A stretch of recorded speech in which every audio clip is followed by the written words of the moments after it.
ಅಂತ ಅವ್ನ ಪಕ್ಕದಾಗ ಇಟ್ಕೊಂಡು ಅವ್ನ ಗುಟ್ಟಿಸ್ಕೊಂಡು ಅವ್ನ ವಿದ್ಯಾಭ್ಯಾಸನೇ ಹಾಳು ಮಾಡ್ಬಿಡ್ತಾರೆ.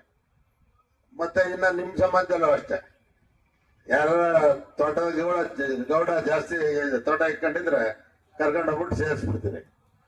ಸೊ ಅದಕ್ಕೆ ನಾನು ಹೇಳ್ತಕ್ಕಂಥದ್ದು, ಪ್ರಥಮ ಆದ್ಯತೆ ಶಿಕ್ಷಣಕ್ಕೆ ಕೊಡಬೇಕು, ಅದ್ರ ಜೊತೆ ಆರೋಗ್ಯವಂತರಾಗಿರ್ಬೇಕು. ಬೇರೆ ಎಲ್ಲ ಮಾಡ್ತಾ ಇದ್ದೀವಿ. ಇವತ್ತು ನೀರಾವರಿಗೆ ಹೆಚ್ಚು ಒತ್ತನ್ನು ಕೊಟ್ಟಿದ್ದಾವೆ, ಅಭಿವೃದ್ಧಿಗೆಲ್ಲ ಏನೇನ್ ಬೇಕೋ ಎಲ್ಲ ಮಾಡಿದ್ದಾರೆ. ಸೊ ಅದಕ್ಕೋಸ್ಕರ ಇವತ್ತು ನಿಮ್ಮ ಸಮಾಜದವರು ಯಾಕೆ ಹೋಗ ಶೈಕ್ಷಣಿಕವಾಗಿ, ಸಾಮಾಜಿಕವಾಗಿ, ಆರ್ಥಿಕವಾಗಿ ಬೆಳೀತದೆ, ಆ ಸಮಾಜ ಅಭಿವೃದ್ಧಿ ಆಗ್ತದೆ. ಮತ್ತೆ ಅದ್ರ ಜೊತೆಗೆ ನಿಮ್ಮಲ್ಲಿ ಒಂದು ಕೊರಗಿದೆ, ಅದನ್ನ ತೆಗೆದಾಕ್ರಿ. ನಿಮ್ ಜನಾಂಗದಲ್ಲಿ ಹೇಳ್ಕೊಟ್ಟಿದೀವಿ, ಹೇಳ್ಕೊಂಡಿದೀವಿ, ಮದುವೆ ಮಾಡ್ಕೊಂಡಿದೀವಿ. ಬ್ರಾಹ್ಮಣರು ಮದುವೆ ಮಾಡ್ಕೊಂಡವ್ರೆ, ಮುಸಲ್ಮಾನರು ಮದುವೆ ಮಾಡ್ಕೊಂಡವ್ರೆ. ಜಾತಿ ಇಲ್ಲ, ಜಾತಿ ಎರಡೇ ಇರ್ತಕ್ಕಂಥದ್ದು. ನಾನು 25 ವರ್ಷದ ಹಿಂದಿನ ಹೇಳ್ತಾ ಬಂದಿದ್ದೇನೆ. ಅದನ್ನ ನನ್ನ ಹತ್ರ ಕೆಲವರು ಟೀಕೆನೂ ಮಾಡಿದ್ದಾರೆ. ಜಾತಿ ಎರಡೇ, ಒಂದ್ ಹೆಣ್ಣು ಒಂದ್ ಗಂಡು. ಯಾರ ಮನೇಲಿ ಒಂದ್ ಮಗು ಜನಿಸಿದ್ರೆ ಬಹಳ ಸಂತೋಷವಾಗಿ ಬಂಧುಗಳೆಲ್ಲ ಹೋಗ್ತೀರಿ. ಹೋಗಿ ನೀವು ಅಲ್ಲಿ ಸಂತೋಷವನ್ನ ಹಂಚ್ಕೋತೀರಿ. ಅವಾಗ ಏನಂತ ಕೇಳ್ತೀರಿ? ಯಾವ ಜಾತಿ ಊಟ ಇದೆ ಅಂತ ಕೇಳ್ತೀರಾ?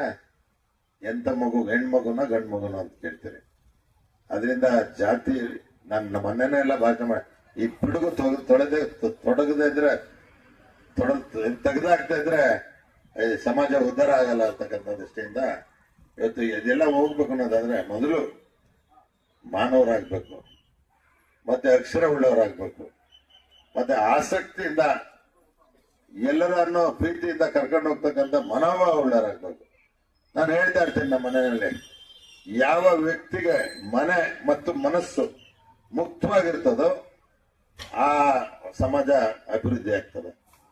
ಯಾರು ಸಂಕುಚಿತ ಮನೋಭಾವದಿಂದ ಇರ್ತಾರೋ ಅಲ್ಲಿ ಅಭಿವೃದ್ಧಿ ಸಾಧ್ಯನೇ ಇಲ್ಲ.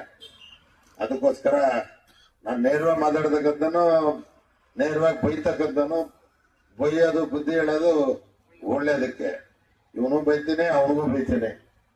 ಅದರಿಂದ ಇಲ್ಲೂ ಎರಡು ಮೂರು ಪಾಯಿಂಟ್ ಇದಾವೆಲ್ಲ ಕೆಳ ಕಡೆ, ಅವನ್ನೆಲ್ಲ ತೊಡೆದಾಕಿ ಎಲ್ಲ ಒಂದೇ ಅಂತಕ್ಕಂಥ ಭಾವನೆಯಿಂದ ನಾನು ನಿನ್ನೆನೋ ಚೀಫ್ ಮಿನಿಸ್ಟರ್ ಮೊನ್ನೆ ಇದಕ್ಕೆ ಕರೆದಿದ್ರು ಎಲ್ಲರೂ ನಮ್ಮನ್ನ.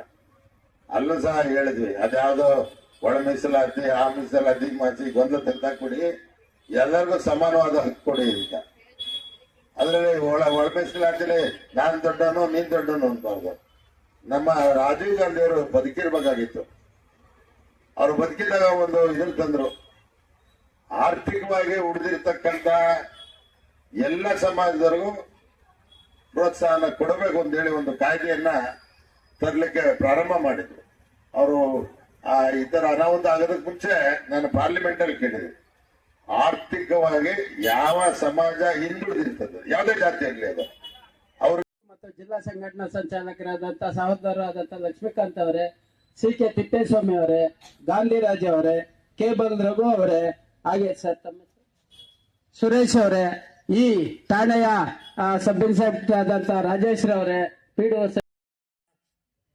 ಅವ್ರದ್ದು ಏನಾದರೂ ಖಾಸಗಿ ಅವ್ರದ್ದು ಏನಾದರೂ ಇದ್ರೆ ಅದನ್ನ ಪಿಡಿಒಗಳು ಏನ್ ಹೆಸರು ಬರ್ತದೆ, ವನರಾಜು ಅವ್ರದ್ದೇನಾದ್ರೂ ಸಮಸ್ಯೆ ಇದ್ರೆ ಸರ್, ಮನೆ ಮಟ್ಟದ ಕಡೆ ಏನಾದ್ರು ಸರ್ಕಾರದಿಂದ ಸೌಲಭ್ಯ, ನಿಮ್ಮ ಪ್ಯಾಕೆಟ್ ಏನು ಕೊಡಕ್ ಹೋಗ್ಬೇಡಿ, ಸರ್ಕಾರದಿಂದ ಏನು ಕೊಡೋದಿದ್ರೆ ದಯಮಾಡಿ ಮಾಲಿಂಗಪ್ಪ ಕುಟುಂಬಕ್ಕೆ ಸ್ವಲ್ಪ ಎಲ್ಲ ರೀತಿಯ ಸಹಕಾರ ಮಾಡ್ಬೇಕಂತ ಹೇಳ್ತಾ ನನಗೆ ಮಾತಾಡ್ಲಿಕ್ಕೆ ಅವಕಾಶ ಕೊಟ್ಟಂತ ವೇದಿಕೆ ಮೇಲೆ ಹಾಸಿರ್ತಕ್ಕಂಥ ನನ್ನ ಎಲ್ಲ ಪ್ರೀತಿಯ ಸ್ನೇಹಿತರಿಗೆ, ಹಿರಿಯರಿಗೆ, ಕಿರಿಯರಿಗೆ ಮತ್ತು ಮುಂಭಾಗದಲ್ಲಿರ್ತಕ್ಕಂಥ ನನ್ನ ಎಲ್ಲ ಸಹೋದರ ಸಹೋದರಿಯರಿಗೆ ಅನಂತ ಭೀಮವನ್ನು ಸಲ್ಲಿಸ್ತಾ ನನ್ನ ಮಾತನ್ನು ಮುಗಿಸ್ತೇನೆ.